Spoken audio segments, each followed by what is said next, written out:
This is good. This is very good today. Listen to this story. You can't make this stuff up, right? Husilos used to be director of football at Malaga. Pellegrini was the head coach. That's where they forged their relationship, okay? They could well be in line to return back to Malaga, but when you hear the reason why, it makes it very, very interesting. Malaga have just sacked their head coach, Victor Sanchez. Because they're bottom of the league? No. A terrible run of 10-0 defeats? No. Why did Victor Sanchez get sacked? Victor Sanchez, I say again, the manager, the head coach of Malaga, posted a video online of himself pleasuring himself. Basically, almost fully naked, albeit with a Malaga top on.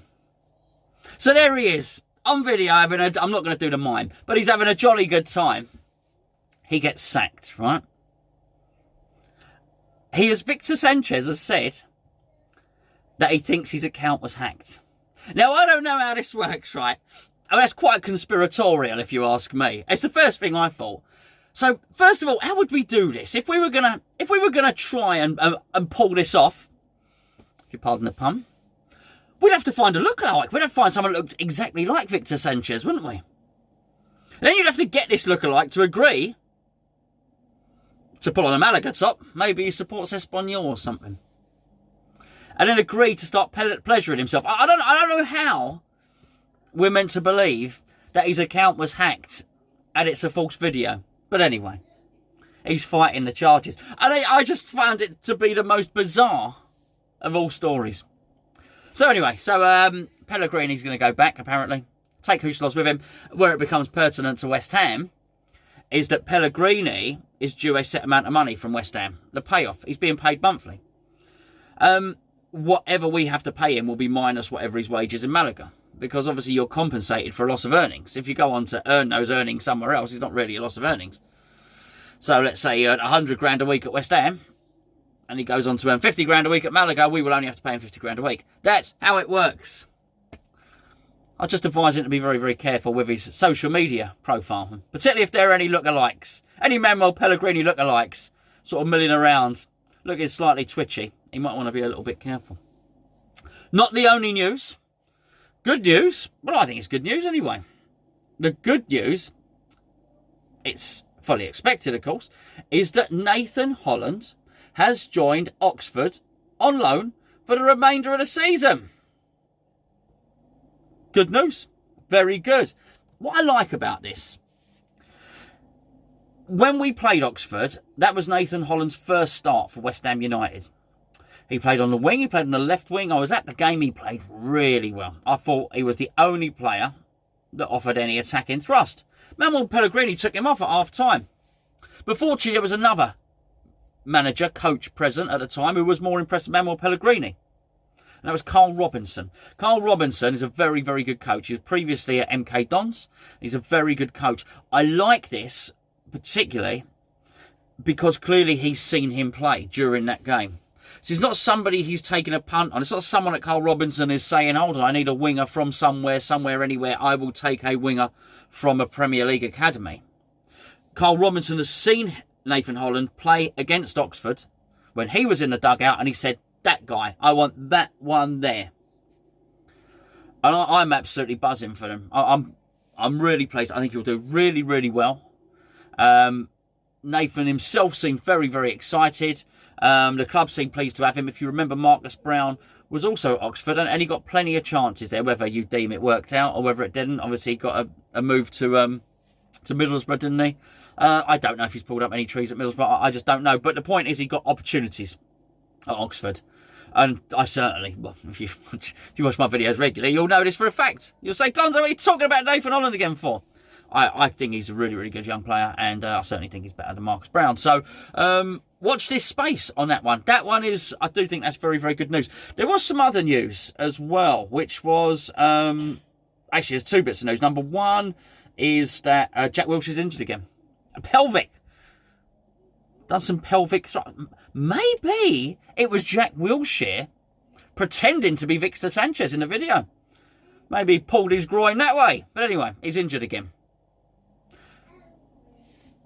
We'll say no more about that. We'll leave it there. Randolph's deal has not quite gone through. I probably should say at this point, this video is sponsored by the OneFootball app. They've got loads of West Ham stuff at the moment. And I think it was in yesterday's feed, actually said on the OneFootball app, which is easy for me to say, that Yarmolenko was set to leave West Ham. I think this is really interesting. I think if we look at what happens against Sheffield United, if it doesn't happen then, I think we can probably safely say that Yarmolenko has no future at West Ham whatsoever. Obviously, having no future at West Ham and having a club ready to make a bid are two very, very different things. But anyway, it was one of the news stories on the OneFootball app. It's got news stories on West Ham all day, every day, all the time, loads of them. So you can tailor it to just get the West Ham feed. The link is in the description below. Please do download it. It's free.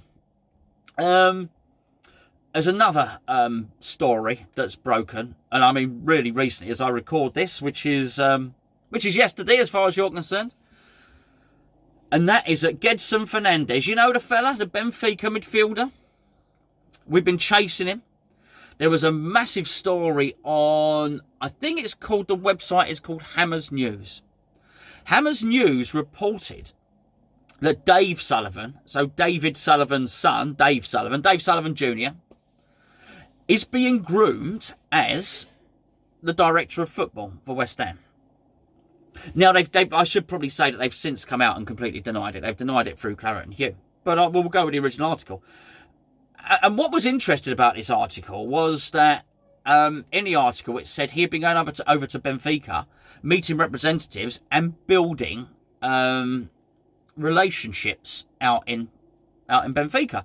Now I thought obviously it's either true or it's not true. But number one, the club denied it. They said David's he's not experienced enough to be our director of football, which is not the sort of rebuttal that I would expect.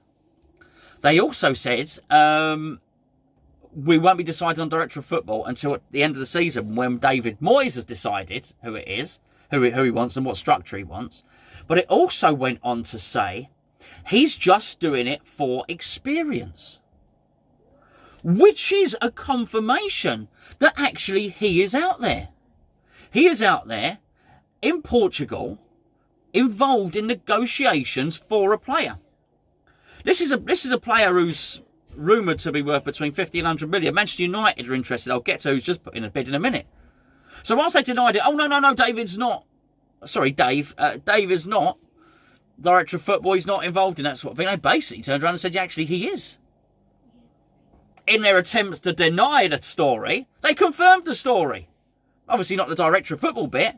So that is it. I mean, this goes back to if you've been following the videos and you watch every day, and thank you very much if you do. This is all feeds into what I was saying about the scouting network and about everything like that. So yeah, I mean, I've just thought that was really, really interesting. I mean, go and have a look at the article on Claret and Hugh. Go and have a look at the article on what's it called? Hammers News. I think it's Hammers News. Something like that anyway. Anyway, very, very interesting. I thought that was. Which leads us to the story of the guy that apparently he's helping negotiate the deal for, which is Gedson Fernandes. Sky Sports News are just reporting right now, as I record this, whatever it is, what's the time? 7:45. It's 7:45 and it's Tuesday, right? Right at this point, Sky Sports News are reporting that Chelsea have bid 55 million for Gedson Fernandes.